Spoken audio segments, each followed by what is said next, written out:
অন্য স্বাদের তেল কই।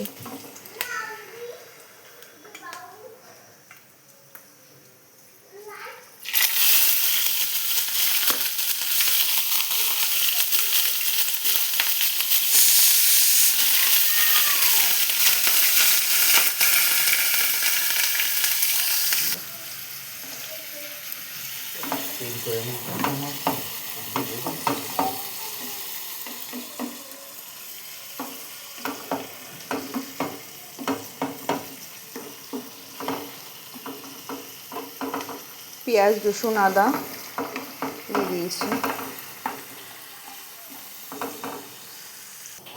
একটু অন্য স্বাদের তেল কই করছি। পেঁয়াজ রসুন আদা দেওয়া হয়ে গেছে। কাঁচা কই মাছগুলোকে এবার একটু একটু করে ছাড়বো।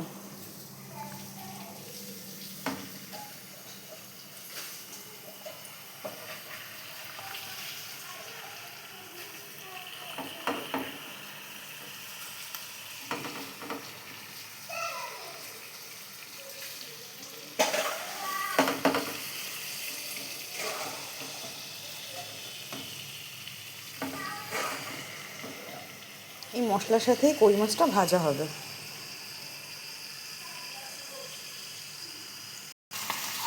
মাছগুলো একটু উঁচু হয়ে উঠছে, চেপে চেপে দেবো। সবাই মাছ আগে ভেজে নেয়, আজকে একটু অন্যভাবে করছি। আমি আজকে মাছ আগে ভাজছি না, মশলার সাথেই হালকা ভেজে নেব।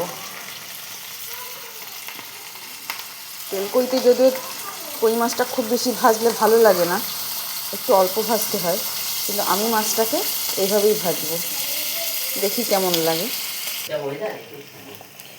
এই যে এরকম একটু হালকা ভাজা ভাজা হবে মশলার সাথে, বাকি মশলাটাও দিয়ে দেব। এর মধ্যে জিরে, একটু ধনে, এক টুকরো এলাচ, একটু মৌরি, সব হালকা, আর একটু শুকনো লঙ্কা হালকা ফ্রাই করে নিয়ে গুঁড়ো করে রেখেছিলাম, সেটা দিয়ে দিলাম।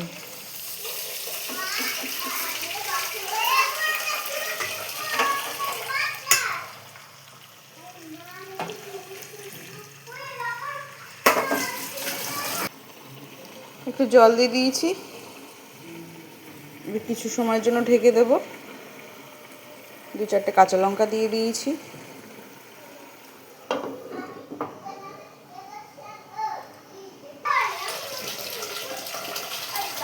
এই যে তৈরি হয়ে গেছে আমার তেল কই। এই যে হয়ে গেল আমার গরমা গরম তেল কই।